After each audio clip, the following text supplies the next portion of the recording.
You noticed anything that has changed, or has it just kind of been right back to business after the week off, or the weekend off, I should say? Well, I think the intensity is high. I think the focus is right where it needs to be. We're preparing, we're seeing things for the second and sometimes third time now. So, I just think the energy, the focus, and the effort is right where it needs to be heading into the game this weekend.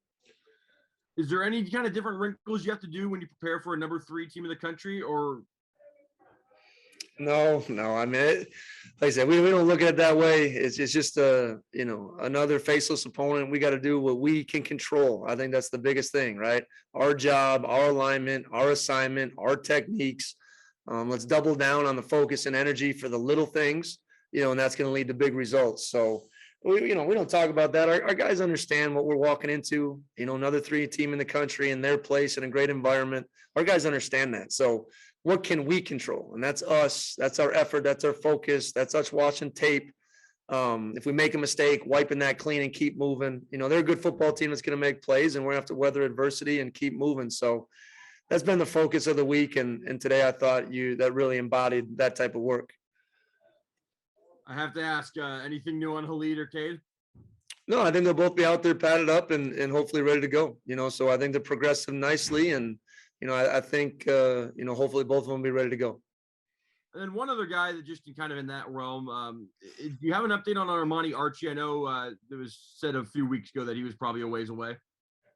Yeah, Arch is going to be back for the spring. Yeah, he's doing well with his rehab, and he's going to be in good shape. But he won't get back till after the new year.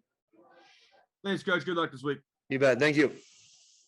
All right, Coach. Next one's going to be Colton Clark, Folks in Review. Go ahead, Colton. Hey, Coach. How's it going? Good, Colton. How you doing this morning? All right. Thank you very much. So I'm wondering, let's see if I can phrase this right. What group of yours do you think will be tested most against Oregon? Maybe where does Oregon seem to be most complete? I think that's easy. The strength of their team is at both lines of scrimmage. So defensively, when you look at it, they're massive, they're big, they move extremely well. We really have to hold up in the interior of our defensive line.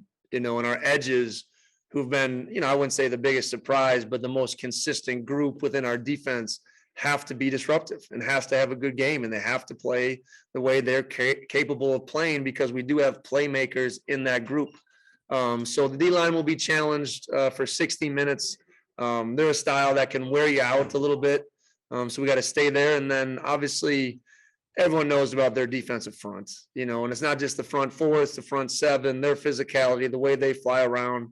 So we're going to have to neutralize that. We're going to have to play fast and aggressive, but we're going to need to play with great technique, right? You don't beat great players, trying to do extra things. Okay. Let's work on the fundamentals. Let's win on the little things, and that'll lead to our success. So the line of scrimmage on Saturday is going to be a big point of emphasis. And for you guys, is there a player that comes to mind that maybe you had challenged earlier in the season and now you see in the past couple of weeks is it kind of really hitting stride or stepping up? Yeah, I mean, that's a good question. I think, CJ, Kelvin Jackson comes to mind, not necessarily challenging, but just say, what heights can you reach? And I think he's done a good job over the last few weeks of just taking his game to another level. Obviously guys know about Travell. They roll coverage to Travell.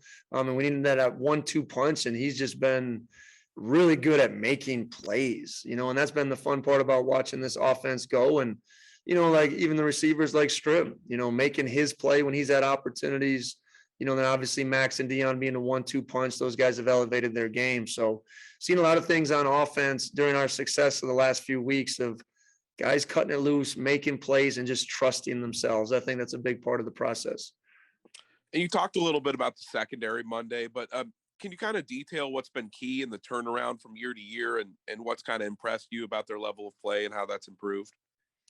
And I just think from the moment we got here, everyone was, well aware of the big explosive plays that we were giving up before we started. Okay. And even last year, there was times of some lapses. We just really shored it up and cleaned it up. And it starts with communication. So obviously they understand the scheme. They're doing a great job with the adjustment pieces of it.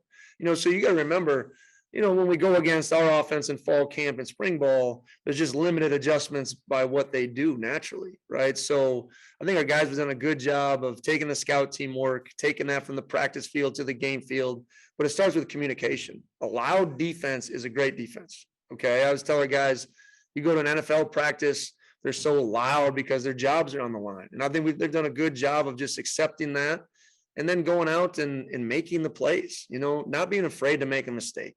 You can't play scared or fearful or worried about getting beat when you're a DB or corner. So our guys have gone out there, communicated well, played fast, make plays, and just happy with how they're playing as a group.